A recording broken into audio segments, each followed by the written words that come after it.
life is getting faster. As technology advances at the speed of light, so too does our desire to live ever quicker lives.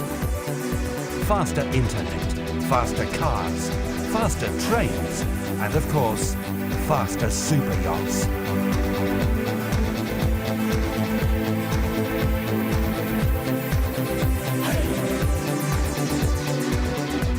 Traditionally built from heavy steel, advances in technology mean that a wider range of materials is now being used to produce these super vessels. Most notably, aluminium. Aluminium was first produced in 1825 in an impure form by the Danish physicist and chemist Hans Christian Ørsted. By 1895, aluminium was being used globally as a building material. Today, global production of aluminium is in excess of 57.9 million tons, exceeding that of any other metal except iron. It is unsurprising then that this sturdy, lightweight material would make its way into the superyacht industry. One Dutch shipyard trailblazing the way with aluminium is Heesen Yachts.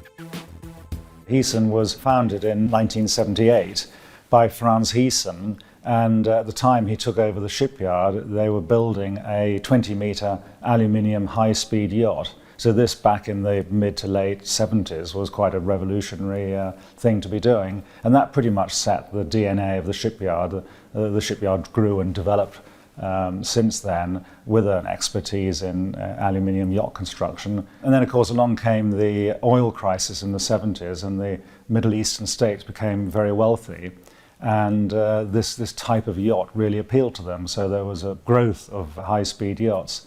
In the late 80s, an American client came to the shipyard and built Octopussy. The contract was to build a yacht that would do more than 50 knots, and on sea trials she came out at 53 knots, which was then the fastest yacht in the world at the time. So what is a knot? And how fast are 53 of them? The term knot is actually shorthand for nautical miles per hour and is the approximate equivalent of 1.8 kilometers, meaning that Octopussy reached incredible speeds of 95.4 kilometers per hour.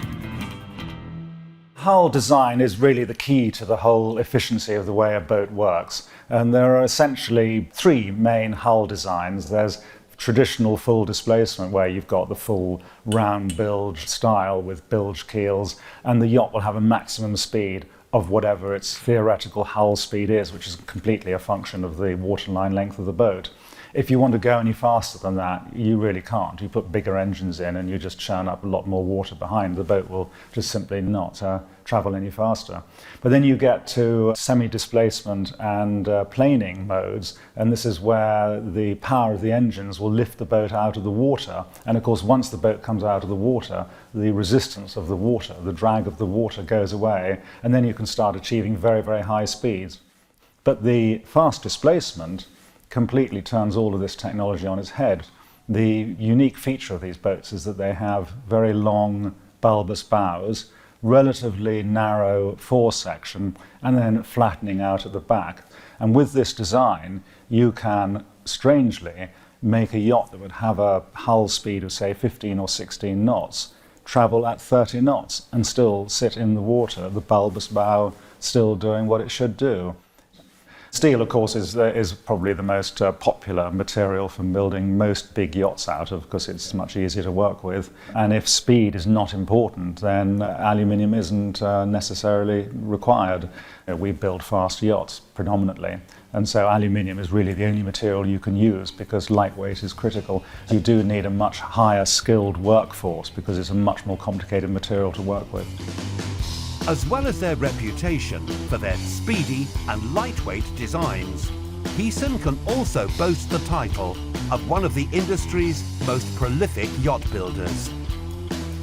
Their workforce of 450 makes them one of the largest in the world. And with most shipyards building a yacht on average once every 2 years, Heesen are building an incredible 4 to 5 every year.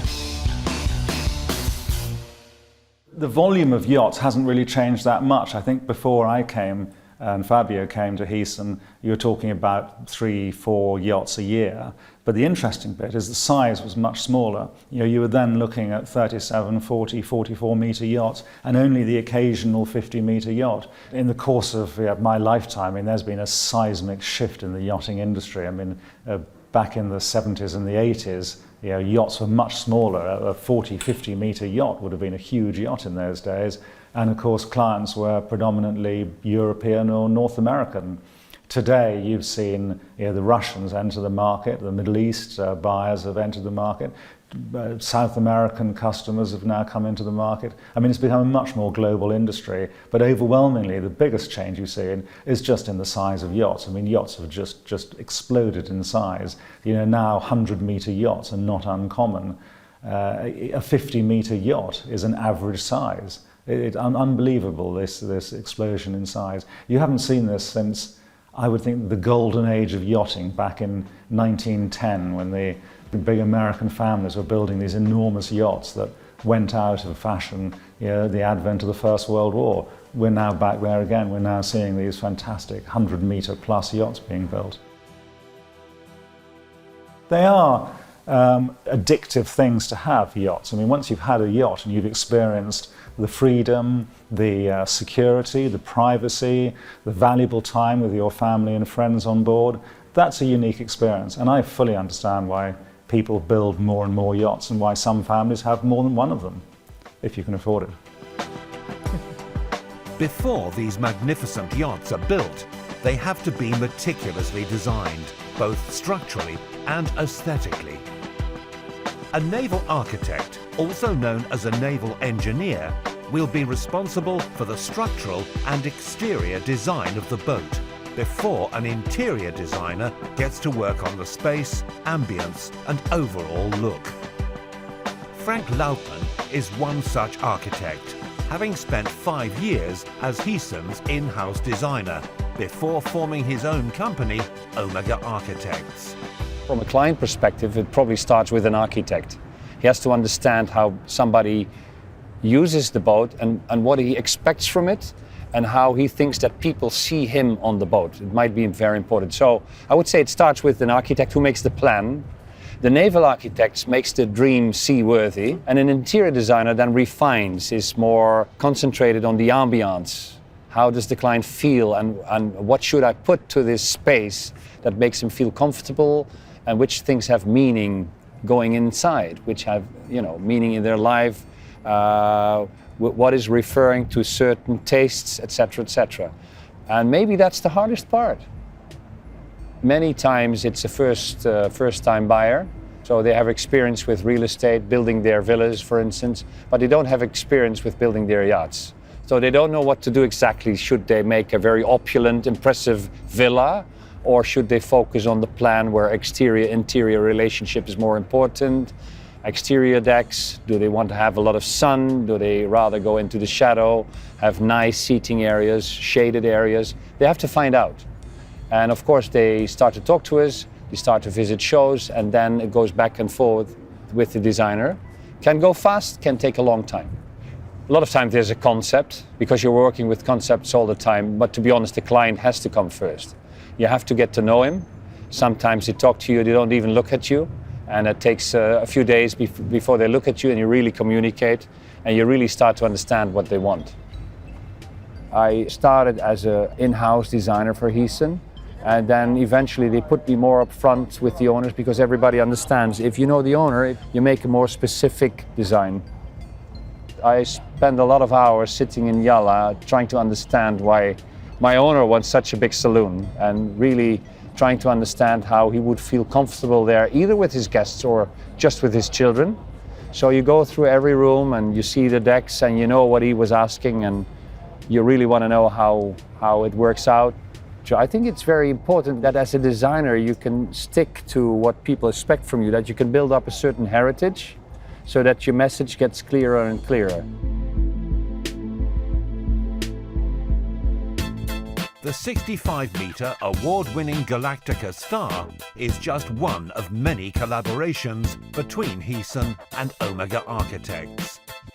Launched in 2013, she was the world's largest fast displacement yacht with a top speed of 28 knots. Galactica Star was nice. It was based on a briefing, and we just did a concept for what we call an integrated hull and body. So basically we took the first layer from the main deck and we tried to make that as a whole incorporated into the whole of body and main deck superstructure. It came gently from the water with a reversed bow and went gently aft into the water again. And with that we just had the wheelhouse deck as a small superstructure on top. So it gives a different ratio of mass below and superstructure, like a strong man with a strong body and a small head. Made a lot of impression to me. And we just reversed the bow for Galactica Star, and then that was basically this, the start of it. And we kept the aft arch. We call it integrated hull and body, and that has become iconic for this yacht. Straight lines, clear message. So, the hull type has been chosen and the yacht exterior designed. Next up comes the aesthetics and interior design of the yacht. Style and taste will naturally vary from owner to owner, but one yacht has really taken the speed and racing aspect to heart. Aurelia with the motor car racing theme inside. Fantastic design. I mean, that was a great example of where you have an owner who has a particular style that he likes, and the designers picked up this theme throughout. Even the carpets were woven to look like the tread of a racing car. It was great. The wood and leather work and brushed aluminium, very evocative of a sort of 1940s, 1950s gentleman's era of motor racing, sort of Dunhill style inside. Built by Heesen in 2011, with exterior design by Omega Architects and interiors by leading yacht designers Bannenberg and Rowell, the 37-metre motor yacht Aurelia is a visually striking and one-of-a-kind boat, taking design inspiration from the world of motor racing. With a distinctive paint scheme based on the Porsche Gulfoil, a special license was granted to replicate the brand colours from this iconic design. And when the boat was launched, we had two Porsches from that era in exactly the same colour at the launching party. It was quite strange to see. And then she's got a big number 10 on the hull, which looks like its racing number, but that is number 10 because she was the 10th yacht in that 37-metre class. And she still does just close to 30 knots. She's the only one that had the gyro zero-speed stabilizers put on her, which because of their weight reduces the speed a little bit. But the result is fantastic. I mean, really works very well.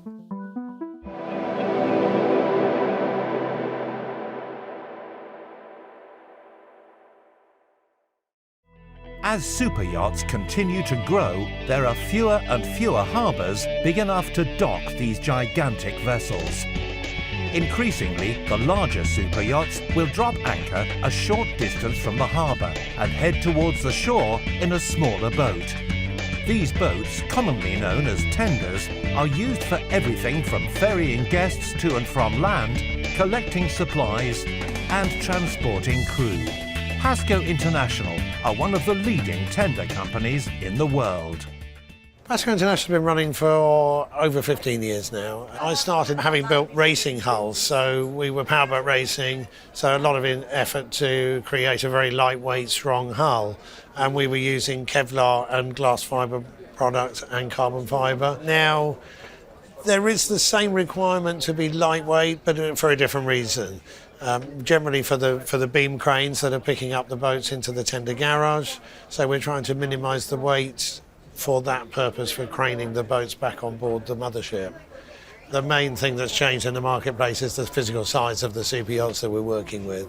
So years ago we were talking 50, 60 metres. Now we're talking 180 metres upwards of that.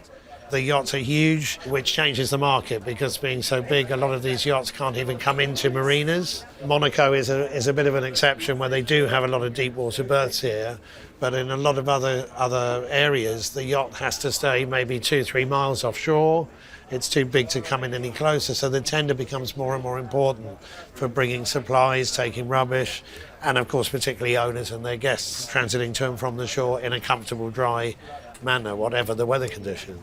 Originally in a 50-60 metre yacht, you don't have the space to have 4 or 5 tenders, so you need something that's practical, that's a crew boat, an owner tender and a workhorse. Now the yachts, we're delivering packages of 4 tenders to 1 single yacht. In that case, it's going to have something like a SOLAS boat, which is a life-saving, self-righting, life-saving appliance, and then a crew tender, which would be a pretty much conventional rib, but with a higher level of finish, which the crew will use for cleaning the yacht, picking up supplies, running backwards and forwards to the shore themselves for their day-to-day operations, and then an owner and guests day tender, something like a beach lander, and then the pinnacle of that is the limousine tender for taking guests ashore to dinner in the evening or in inclement weather conditions where the guests are air-conditioned or heated, kept totally dry, free from spray, as one would expect at that level of the marketplace. Limousine tenders generally tend to have higher specifications than the regular yacht tenders, and many are customised to match the exterior of the mothership. With the standard of quality and luxury being so high on super yachts, it seems obvious then that the quality of these smaller boats reaches the same high levels of expectation. Probably more akin to a Bentley or a Rolls-Royce. That's the kind of ride that guests are expecting. In a way, this market has some similarities with the powerboat racing that we used to do before, the same kind of demanding owners that won't accept no for an answer. They want what they want something special, want something individual. The performance of these boats is totally different to what we were doing before. Before we were trying to go as fast as possible, now we're trying to go as comfortably as possible. Advances in technology and materials are not just changing the way we travel on the water, but also how we travel below it. Deep-sea exploration is now more accessible than ever with the introduction of miniature submarines. Established in 1996, Deep Flight are one of the world's leading companies for sleek and innovative underwater vehicles. Submarines are being treated more and more like toys aboard super yachts, but we actually think of them as tools. So they're tools for providing experiences underwater. Our submarines are based on technology of aviation instead of traditional submarine technology. So they fly underwater like airplanes. So that actually gives it a safety aspect. If you turn off the sub, if you run out of batteries, you're going to pop up to the surface naturally. Our submarines are quite lightweight. They only weigh between 2,000 and 2,500 kilos. So you can treat it much like a normal tender. We only really operate in the visible light spectrum, which is about 120 meters. So 120 meters is about as deep as you want to go, because at that point, there's no more light. One country that does want to go deeper is China. As part of the country's deep-sea research program, a team at Shanghai Ocean University have created a groundbreaking submersible named Rainbow Fish, which is capable of diving to a depth of 11,000 meters. We are currently researching and developing 4 ocean depth submersibles, or manned submersibles. Idea is to carry out a scientist engineer to go down to the bottom of the ocean. For the human being, we virtually understand nothing about our ocean, particularly the deep sea. We understand more about the space than our deep sea world. In the last 60 years, it's about over 100 people already into the space, but it's only 3 people to the bottom of the ocean. Science met luxury in 2016, when Deep Flight partnered with Rainbow Fish to open up the oceans for a whole new world of underwater tourism. So we are sort of pioneering this idea of submarines from a tourism perspective. So it's not meant as a research vessel. It's not meant as a scientific vessel or a commercial vessel. The idea is that you're down there to experience the ocean environment. We are now thinking the partnership with the deep fried is a perfect match, because for the ordinary people, 100 meters is already deep enough, and very, very few people willing to go down 11,000 meters. So by putting them together, we actually build a portfolio. So if you just want to have a dive, have a taste of the ocean, then go for the deep fried, Super Falcon 3. But if you really want to go to deeper, we have a more submersible for you. So if you really want to challenge it to the ocean extreme, then we have our 4 ocean depth submersible.